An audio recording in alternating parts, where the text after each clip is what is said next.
Rise and shine, Rwanda. It's Tuesday, the 17th of February.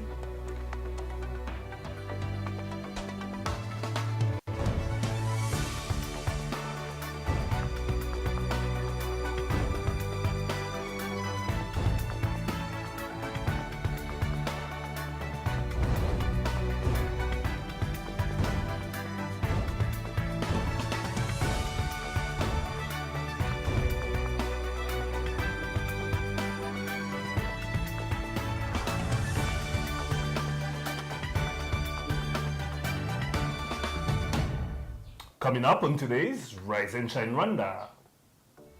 We explore a new web portal that makes information privileged to public with one click of a mouse. Mingling meets money. We attend a lunch that could be the start of something big.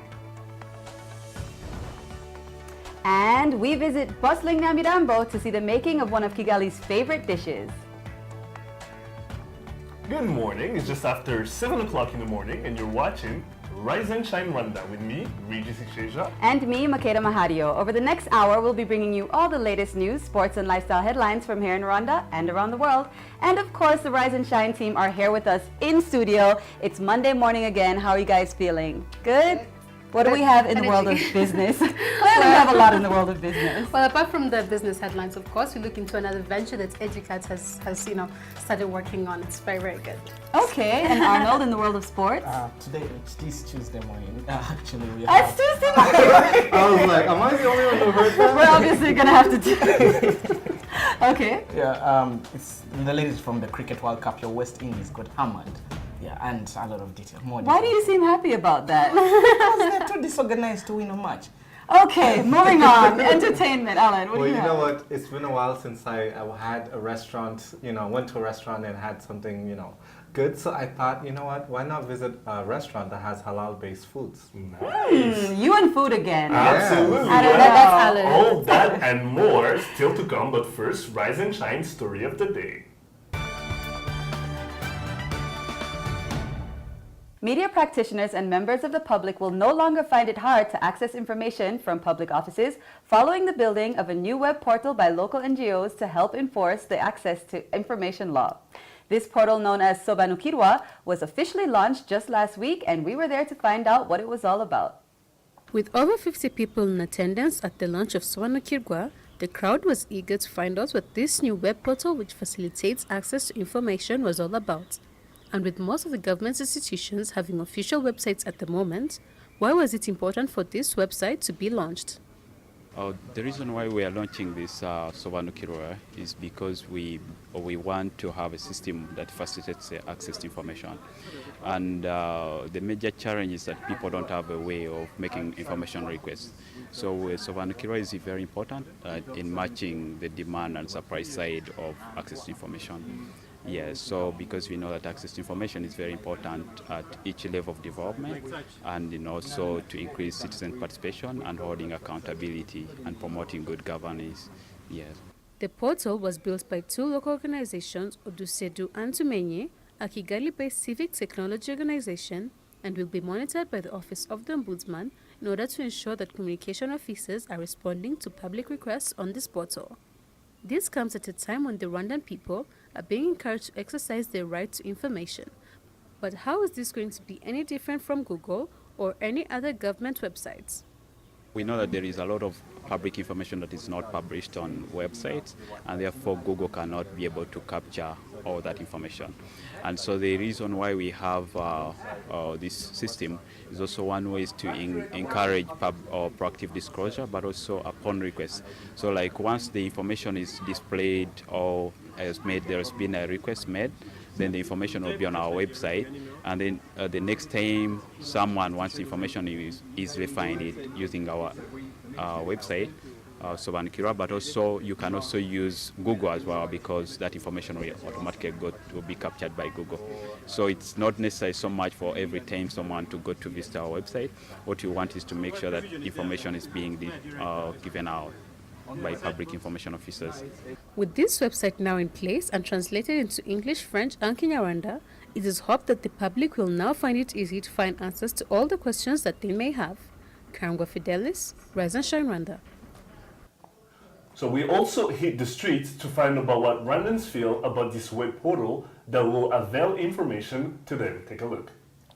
This is a very good initiative because it's one way of making sure that citizens can actually exercise their right to access information.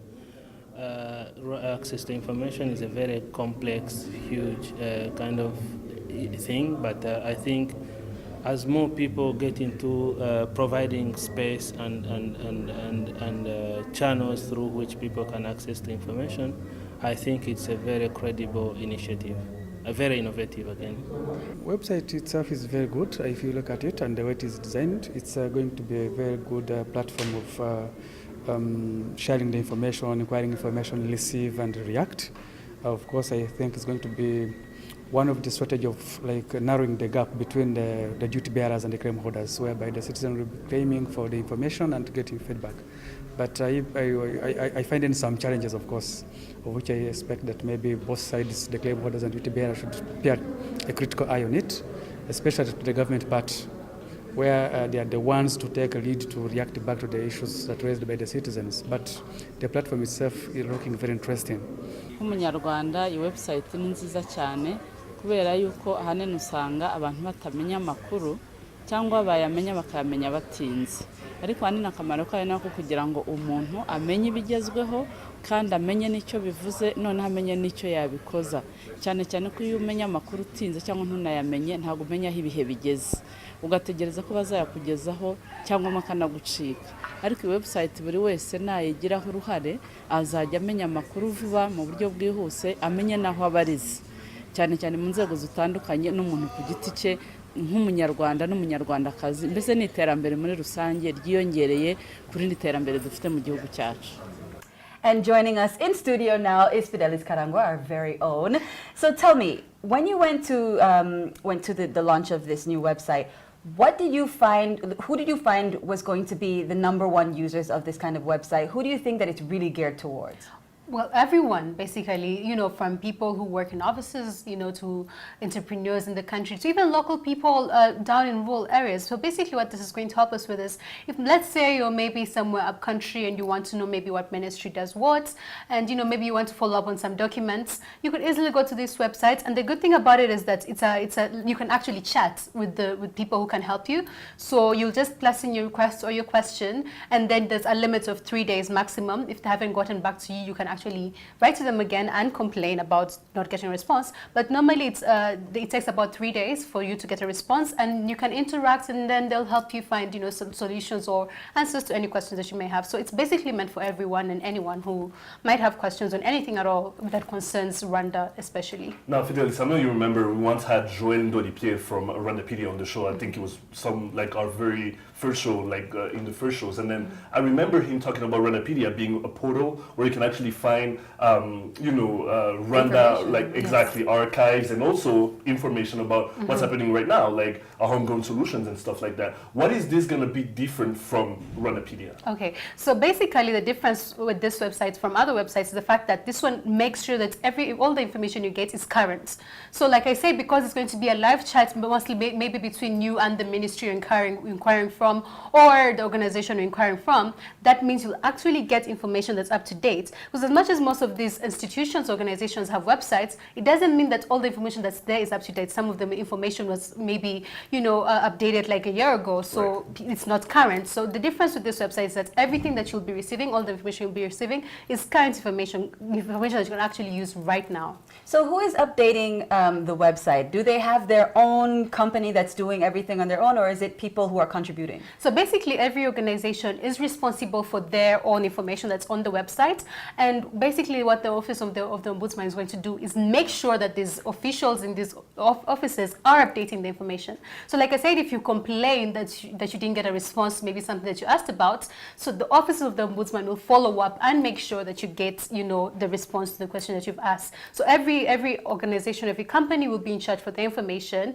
and basically the Office of the Ombudsman will just oversee the whole thing and make sure that you're getting your responses on time and that you're getting solutions to your questions. Now, what gave birth to Soba Nukirgo? What was the reason behind it when they started? Was it like a lot of people saying there's a lack of information in the city, in the country, about what's happening in Rwanda? What was it all about when you started? Exactly, just like you said it. So people, as much as, like I say, the many websites, there's Google and all these things, again, information is not up to date. So most people complain about that. Maybe you even go to like an office in a government institution and you've read information about that was updated a year ago. So when you get there, you find things have changed and there's a lot more that you need to do. So that caused a bit of a problem. And they said, why not just create a website that will help people to just get information that's up to date and that will help them in their everyday life and benefit them in their life. So that was the whole idea behind it. Now, since each institution is responsible for updating their own information, how can we be sure that the information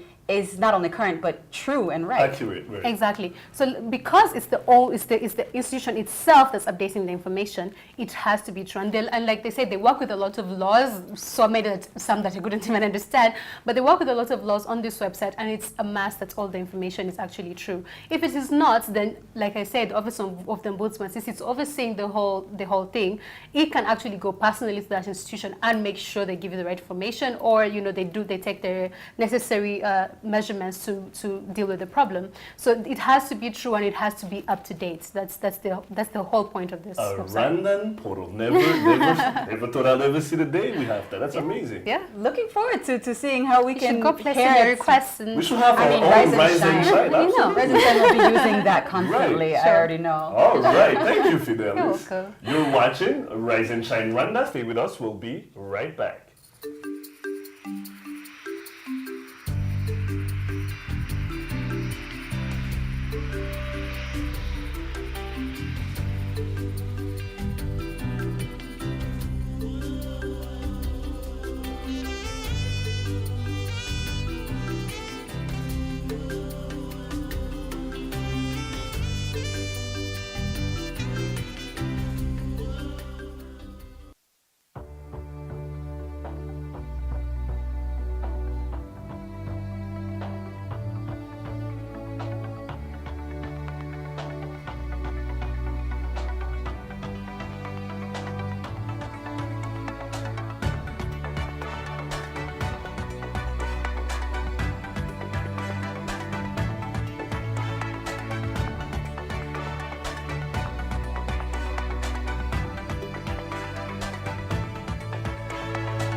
Welcome back to Rise and Shine Rwanda. Let's get to today's business headlines. Fidelis Karangwa has the details.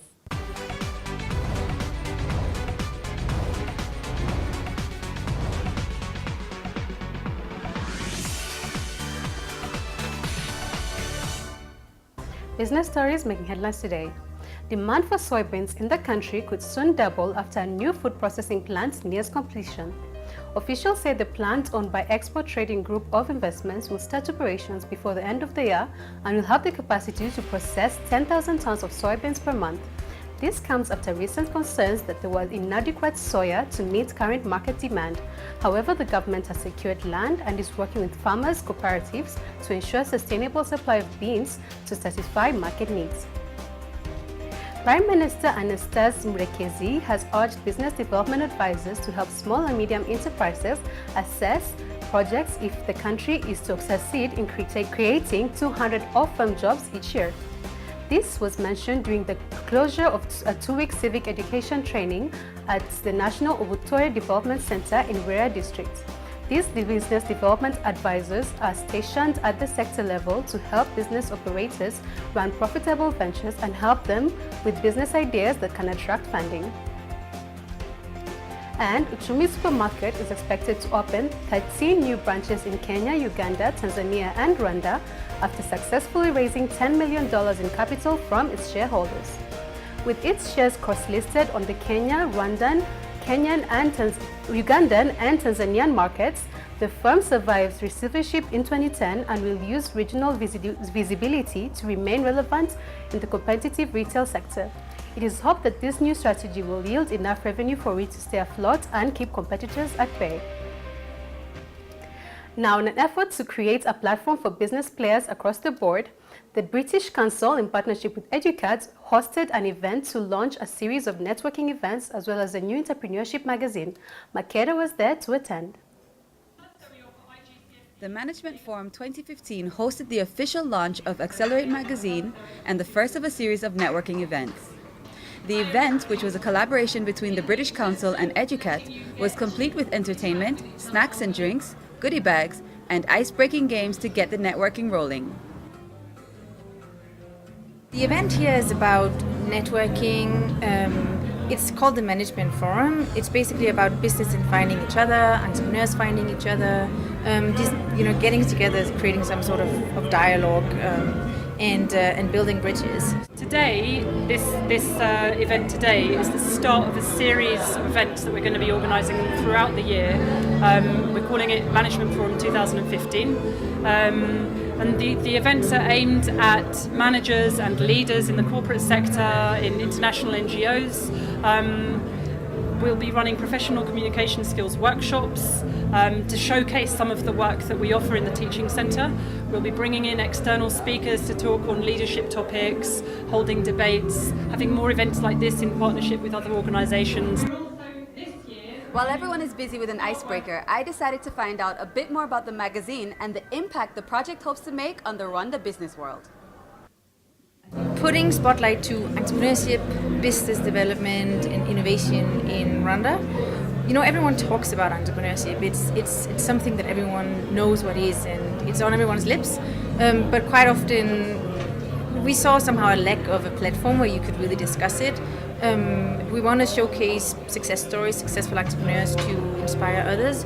We also want to talk about the challenges because a lot of entrepreneurs are facing the same challenges in terms of access in finance, conceptualizing their business in a way that stands out from others. We want to capture the whole ecosystem of entrepreneurship in Rwanda and create a platform where people can start a discussion.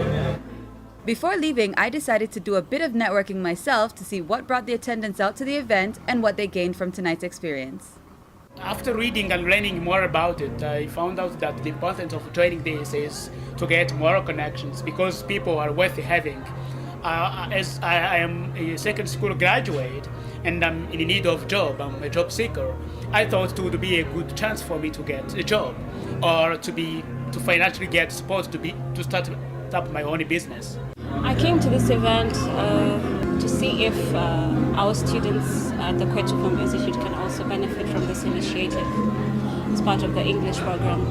I got to network with people. It's an opportunity for us to network with people to get a feel what Educat is doing in the country to see if we can work together with the Kwetu Film Institute and the Rwanda Film Festival. Well, here's to more events and initiatives like these to inspire and drive the Rwandan private sector and beyond. Makeda Mahadio, Rise and Shine Rwanda. Great report there, Makeda. Thank you very much. Back in business. I know. You should stay here more often. Right? Yeah. I think so too. So we saw entrepreneurs. We saw students who just finished high school. What was your experience there? What kind of other people did you meet during the event? I found that there were actually people from all sorts of different industries. You know, entrepreneurs, but also people who work in the private sector, even people who work in the public sector, but who are interested in, you know, meeting different people in the industry. I think events like this are so important because, you know, like what one of the people said in the video, it's kind of who you know a lot of times that can connect you to other opportunities out there. You know, you can know what's happening in the region or in whatever field it is that you're working in. And there were people from everywhere, from entertainment, teachers, I mean, everyone.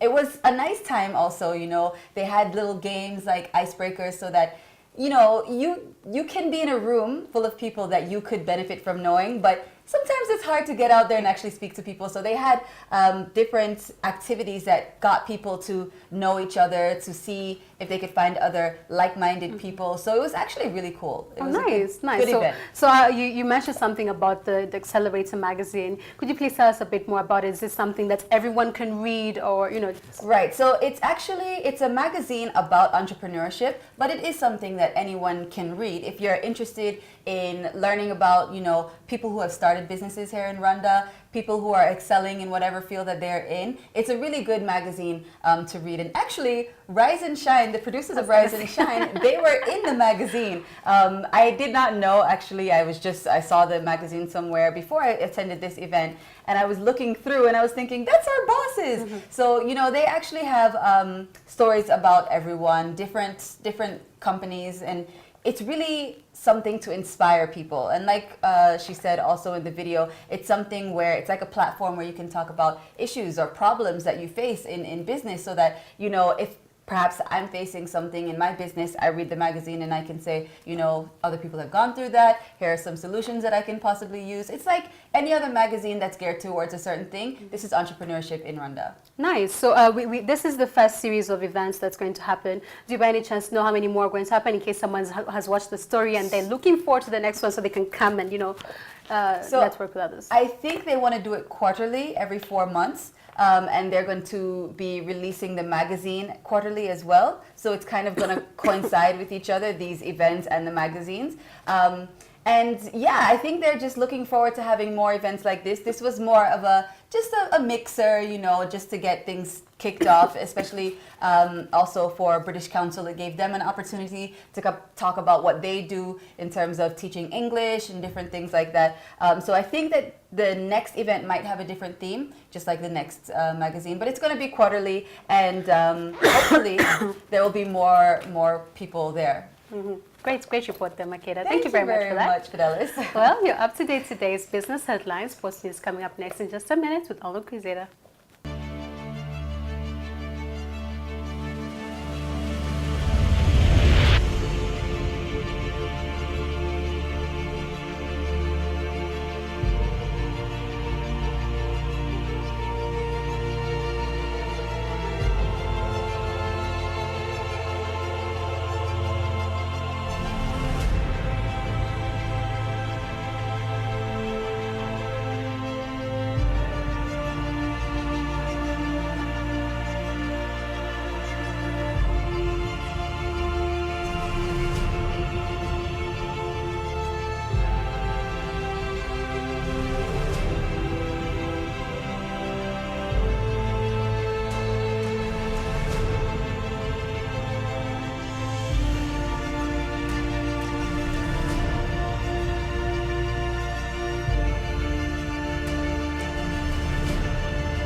Welcome back to Rise and Shine Rwanda. Time now for your sports news. Arnold Quizera.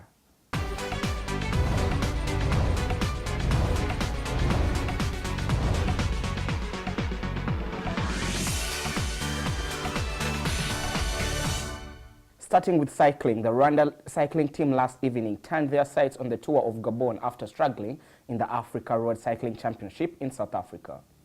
Tour of Rwanda winner and Africa's number 4 cyclist Valence Ndaisenga was Rwanda's best performer, finishing in the 21st position in a group of more than 100 riders. Team Rwanda will comprise of 5 riders and will be up against 12 other teams in what is termed one of Africa's toughest races. Day 3 of the ongoing Cricket World Cup ended with the tournament's first upset as cricket minors Ireland defeated champions West Indies by 4 wickets. Ireland won the toss and put in the Islanders to bat, limiting them to a meagre 305 runs for the loss of 7 wickets in 50 overs.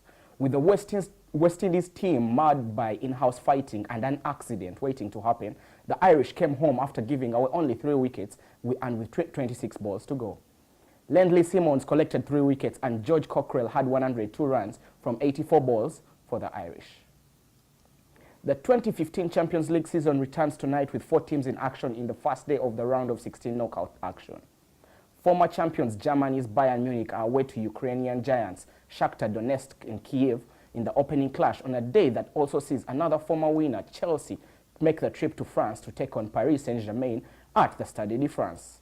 The must-see clash will pit former Chelsea player David Luiz against his former employees in a repeat of last year's round of 16 clash that saw Chelsea prevail. Joining me in studio is one of those people who have been having sleepless nights since Sunday because of the Cricket World Cup. We welcome back to the show, Asha Komugisha. Welcome to the show, Asha. Thank you. I guess your timetable, your sleeping schedule has been messed up by what's going on down under Australia and New Zealand. Their time zones are not the best for us, but with Super Rugby, I think you're kind of used to this. Yeah, sure. So, Asha, before we go down under, let's start with the cycling performance. After Tour of Rwanda, so many Rwandans expected our cyclists to go on and take over the continent. Valence Ndaisenga was listed number 4 in Africa. Then, you know, we have the professional Adrian Shuti, Neon Shuti, and everyone is thought Rwandan cyclists are going on to dominate. They, at the Tour of Egypt, they struggled, and they've struggled again at the Africa Cycling Championship in South Africa. Did we think of them being too good for this continent, or it's just a different ball game out there? I think we have to be very patient with these riders. We're talking about 20-year-olds, 21, 22. So winning the Tour of Rwanda, yes, it was a big step. But the Africa Continental Championships is a very big step. This is the most competitive continental championships they've actually competed in, although this was also one of the best that they've been prepared for. But looking at the competition out there, Daniel Teklemanot, this is an Eritrean who rides professionally with Quebecer. He's been to Europe, he's been to some of these biggest races in the world, and you think that against a rider like Niyoshuti, he is there to just provide like the exposure and experience to the young riders. But I mean, there was tough competition at the continental some championships. good news for the African continent at the beginning of this year, that MTN Quebecer gets a wild card in the Tour de France. And Niyoshuti is riding with them. Any chance of seeing this Rwandan rider make history by becoming the first Rwandan at the Tour de France? Well, riding at the Tour de France, it takes so much. But Quebecer right now, they have 22 riders. Just 4 of them are black Africans. So that should tell you how much competition there is for Adrien Niyoshuti. But I think he knows it, and he's up to the challenge. Before the African Championships, he was actually training in Mallorca in Spain. And he's going to get more of those chances, and I think that he will use them and try to, you know, make history. Oh, good luck to Niyoshuti there. Now, everything has been going according to script at the Cricket World Cup. Wins for India, wins for South Africa, wins for Australia, and then dismal performance from England, as expected from some of us. The shocker, Ireland against West Indies. Did you see that coming? No one saw that coming, honestly. Even if West Indies were going through a period where they have a lot of infighting and all this chaos, no one thought that Ireland can actually come and dismiss the West Indies like that. It's, I think, very disappointing for the fans, and I think that just wraps up their World Cup campaign. I don't think we're going to see any better. Do you see any more shockers coming in? Maybe Bangladesh, maybe Zimbabwe? Well, Zimbabwe is a pretty decent side. They had a very good preparation in the games that they've been playing, and but in that group, it's a very tough group. I don't see them coming out of that group. They take on later today in the evening. They will take on New Zealand, a home team, which will be so hard. Now, moving on quickly to the Champions League, the big one, Chelsea versus Paris Saint-Germain. Do you think Chelsea will get that away result they need from France? Definitely. Look at Jose Mourinho's side. They are on form in the Premier League. They have confidence levels up to, wherever. They're going to France with a lot of confidence, but also PSG, they don't have so many of their players. Yohan Cabaye, Matuida, they have 6 injured players, so I don't think there'll be much of a threat. Yeah, but when you look at it, Yohan Cabaye, ever since he made that move from Newcastle to PSG, he has even failed to fit into the PSG system. Laurent Blanc is a good coach himself. I think he will put him up there among the top coaches in Europe right now. And when you look at the PSG lineup, Edison Cavani, Zlatan Ibrahimovic, a person who learned from Mourinho at Inter Milan, all these people will want to get that number over Chelsea. And we saw their performance. They topped a group that had Barcelona in it. You can't underestimate PSG at all. And one would feel coming into this clash, if PSG can hold Chelsea goalless in France, they have that chance of moving on to the next round. Don't you think they can keep Chelsea from scoring in France? I mean, after last season's campaign, we just have noticed that PSG are just chokers. They don't know what it means to play at this level of football, and even if they're at home, I don't think that we are going to expect much from them. I think you have to give credit to Chelsea. They're looking good. They have a very fit team, and I mean, you have Diego Costa, Fabregas, Hazard. I mean, it's just but Costa's being away from the Chelsea team for some time. Don't you feel he will be off rhythm with the current Chelsea lineup, because he has been out of the squad for some matches, suspension and injury, and this is going to be his first fixture in about Chelsea's last 4 matches. Will we have a fresh Costa or a rusty Costa? No, you will have a fresh Costa. He wants to prove a point that he actually belongs up there, and this is the stage where he has to do that in the Champions League. No. Okay, thank you very much, Asha. Thank you so much. Regis and Makeda will be back with the day's headlines after this short break.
Welcome back to Rise and Shine Rwanda. Let's take a look now at news making headlines here in Rwanda and around the world.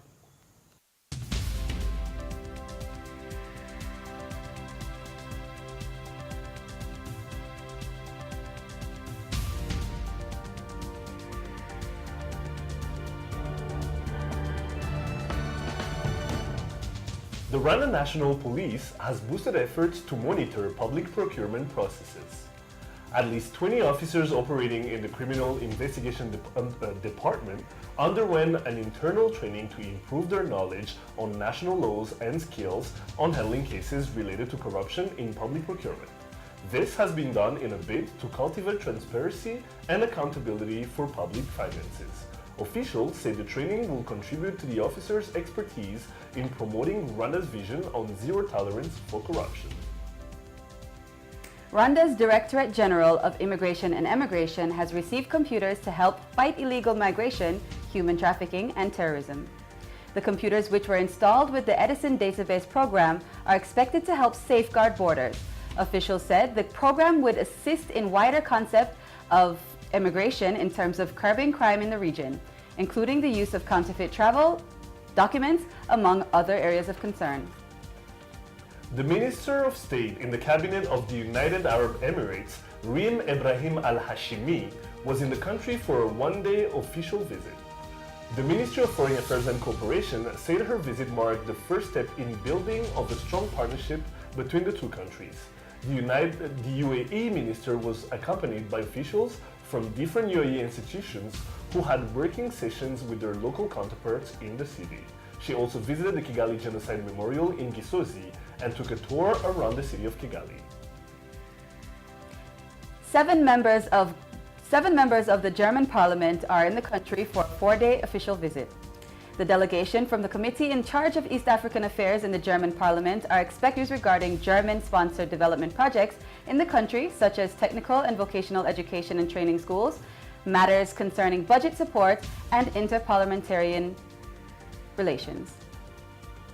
And in international news, Egypt said it has bombed Islamic State targets in Libya. This comes after the group put out a video of the apparent beheadings of 21 Egyptian Christians. Libyan officials said Egypt had hit targets in the militant-held city of Derna in coordination with Libya. In a TV address, officials said 8 strikes had been conducted so far and targeted camps, training sites, and weapon storage areas.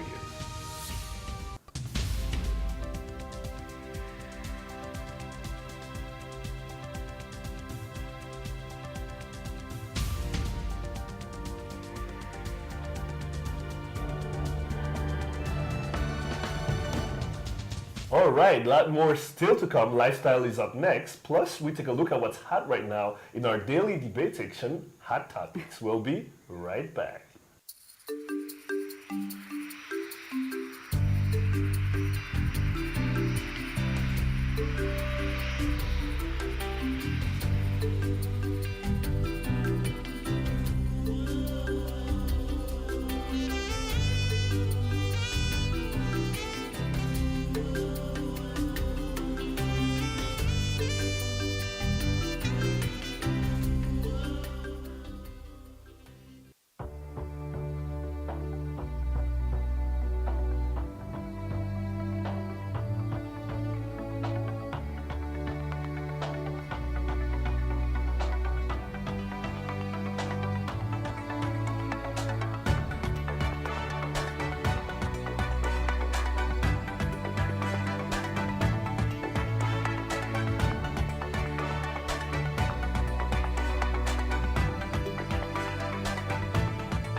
Welcome back to Rise and Shine Rwanda. Lifestyle is up now. Alan, what do you have for us today? I've got a special treat. I hope you're hungry. Oh, I always am.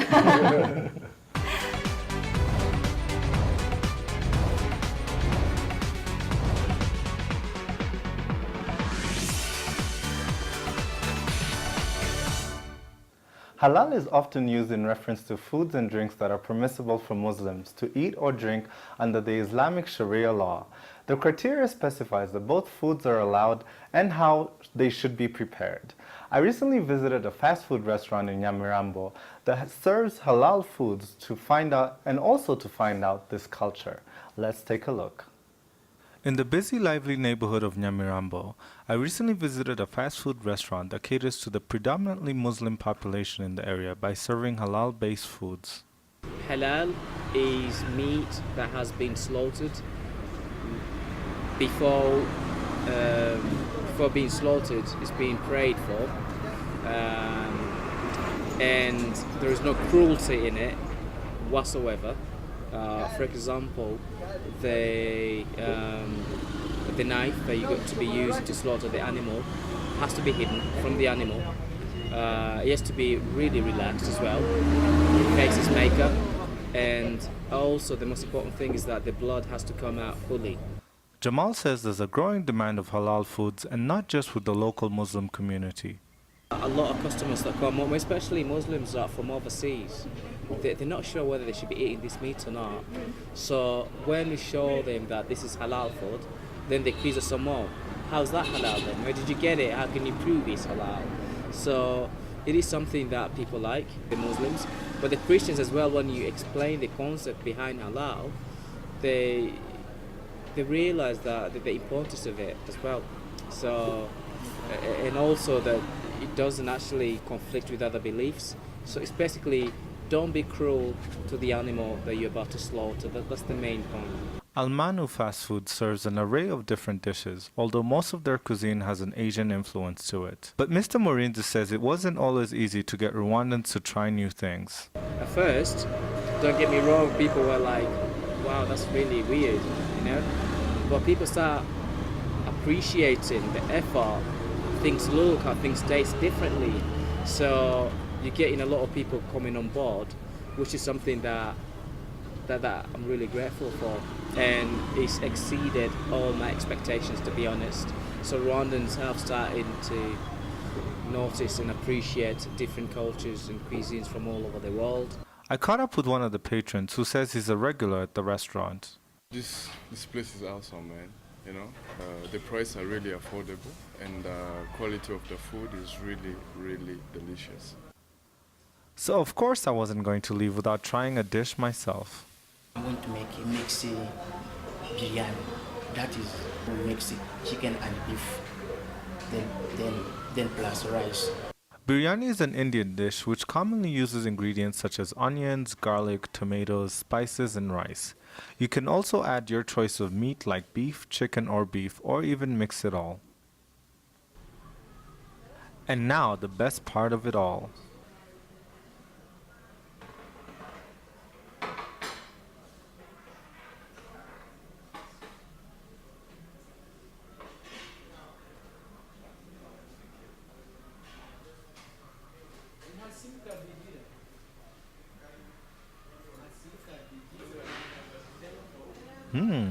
Tasty. Alam Karakire, Rise and Shine Rwanda. Tasty. Was it good? No, it really was. It was actually quite good. I have a thing for Asian food, so it was good. So tell me, how did he decide to open this restaurant here in Rwanda? It's actually, because I'm sure you could tell he had a British accent. Yes. So he's a Rwandan who's from the UK, and when he decided to move back to Rwanda, he noticed that there was different cuisines, but one thing he didn't notice was a lot of South Asian cuisine, which he says is very common where he comes from in the UK, specifically like halal food. So he decided, why not bring something from the UK, which is also from Asia as well. But halal, you can make any kind of food halal, right? So You what can. exactly does he serve there? Okay, so one thing you have to understand is that when it comes to halal, it's mostly Muslim culture. Right. Because a lot of the people who eat halal are people who, you know, want to know exactly where the meat was, how the meat was slaughtered, and all that. So it's mostly meats. That's the halal meat that they have. So they make it in different cuisines, but like I said, it's predominantly Asian cuisine. So you've got like the one that I had, which is the biryani. Even with the accent, huh? Sorry, I'm trying to say with the biryani, which is like rice with meat, whether it's fish, you know, chicken or beef. But then they have different cuisines. I'm sure you've had Asian food before. But Asia is huge. There's so many South different Asian kinds. is what I'm trying to say. South Asian, like Indian cuisine, Right. Pakistani, that kind of food. Okay, okay. Yeah. And so the other people that you spoke to, everyone really likes it? Does he They have- like it. Now, one thing he mentioned was that, you know, of course, Rwandans, you know, sometimes have a hard time. Rwandans may complain that it's too spicy, so they'll try to, you know, reduce the spices. Yes, believe it or not, like especially, you know how spicy Indian food can be. Right. So I think sometimes it's a bit too spicy for them. So he says they try to accommodate to, you know, certain Rwandans who don't like super spicy food. Right, right. Okay, well, does he have any plans to open any more restaurants like this? You know, for now, he says, you know, as he mentioned in the video, he's pleasantly surprised. It's his first anniversary. They've just had 1 year since the restaurant opened. So I think he's just taking it, you know, one step at a time. And who knows what's going to happen in the near future. I mean, I would think that business for him would be booming there in Nyamirambo, in the heart of where a lot of Muslim community is. Absolutely, especially the people who go out looking for specifically halal food. Because, you know, not everyone goes looking for that, but if you are, that's the place to go. Next time you should get us a recipe or something so we can maybe, you know, hook up some halal food at home. You know what? Actually, that's one thing. That's what I'm going to do next. Okay. Because, you know, when I was looking at the chef, you know, doing his thing, it wasn't something that was too difficult to make, you know. Right. Like I mentioned in the ingredients, you know, it's all things that we can find in our markets or supermarkets. So it's really nothing difficult. Okay, well, looking forward to when you mix that recipe. You know, I'm a terrible cook, but I'll try. Alan, I trust you. I believe in you. You like to eat so much. Your cooking can't be that bad. Yeah, okay. Well, I guess we'll have to wait and see. Okay. Thank you so much, Makeda. Thanks, Siri. All right, so stay tuned. Hot Topics is coming right up.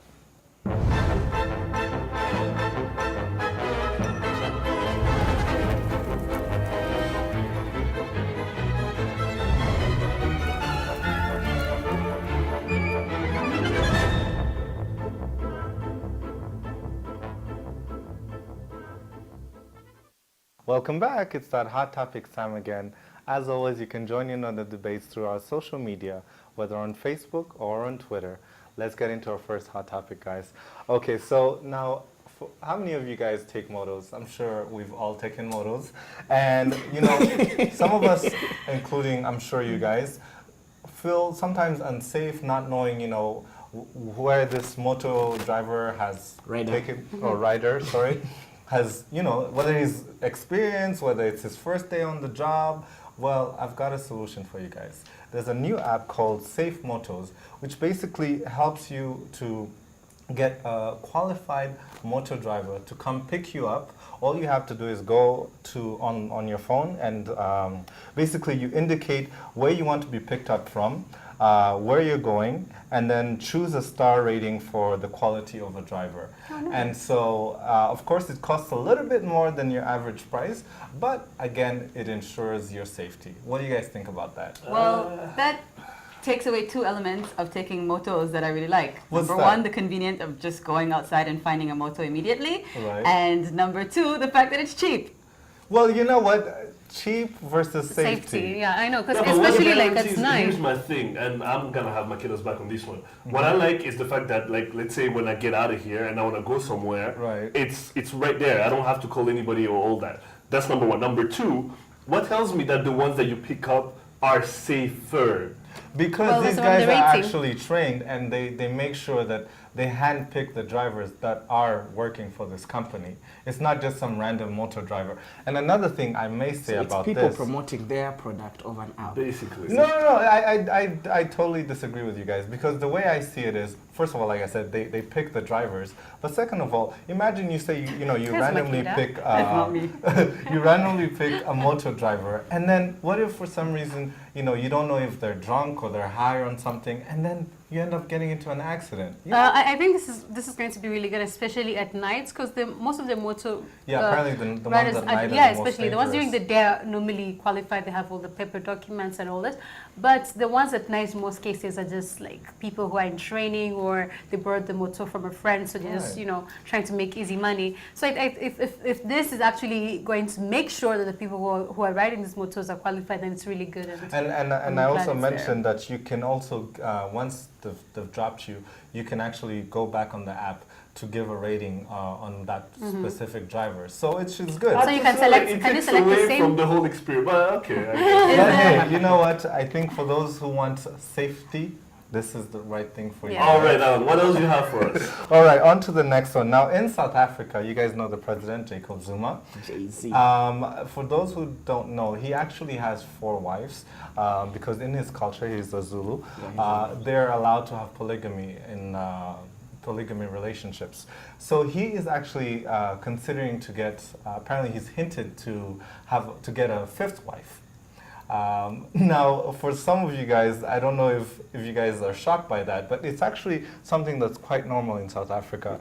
And so he because he's now 72 years old, and he's planning on basically retiring at some point. Oh, that's a nice he wants a younger wife who will take care of him, in his last days, if you will. And it's something that apparently is very common in the Zulu culture. They look quite young to me. I know. Really? The last one, the one in yellow. They asked the last one. She doesn't look happy. Must have been the first one. Right. No. So basically, so the 5th wife is usually a younger wife, more more active, more energetic, who will take care of him, as he gets frail and old and. Yeah. Trust Mr. Zuma never to leave controversy on the side. Of course. But why not? I mean, if the 4 wives are okay with it and his tribe is okay with it. If he could only pay back South Africans the money used for Nkandla get home, then people will be happy with getting a 5th wife. I feel like, he should enjoy life. Life is so and you know short. what? I must mention that the 4 wives are basically, they're under the state budget. So the country, the people have to take care of these wives. Yeah. So practically, that Kandla saga, one of the wives was given this home. It's called the Kandla Gate, and they used over 200 million rands to refurbish it for her. But that's a whole different problem. It's not a problem that he has 4 wives. It's a problem of how he's using the people's money. Yeah. So that's a 5th person on the budget of the country. Yeah. Anyway, well, that's in South Africa. All right, on to another hot topic. Now, this one, I don't know if you guys have heard, the first son of Equatorial Guinea. Have you guys heard of him? Teodoro Obiang. Well, I'm impressed. Actually, must be like it's Teodoro Guama Obiang Mank. Right. He has a lot of names. Right. Okay, so he's known to have a very, playboy, lavish lifestyle. He's dated actually even a lot of celebrities in the United States, actors, actresses. Is even the guy who dated the rapper Eve? That's right. So he's known to be basically a guy who's not afraid to spend money, and really ridiculous money. Well, according to an American newspaper, he's actually now, they're about to seize $30 million worth of his assets, including his Malibu mansion, some of his Michael Jackson memorabilia that he's kept, including like the glove-encrusted he had that? glove that Michael Jackson used in the Bad Tour. So basically, the reason why they're seizing all these things is because apparently which is not shocking to me, there's the speculation that he stole a lot of money from the government, his government. But the thing is, now we have to remember one thing. Teodoro is, first of all, he's a minister in his country. If he's not vice president, I think. He's a minister. Or he's a minister, and then he's been a minister for a long time. He just switches posts, basically. And then this is not the first time this happens. About 2 or 3 years ago, they seized his properties in Paris. They seized his Maybach, his Cadillac, his Rolls Royce, and other cars. Wow. And that's not going to change anything because remember... And now it's the United States story. Exactly, because Equatorial Guinea is a country that has so much oil. His dad is 10 times richer than he is.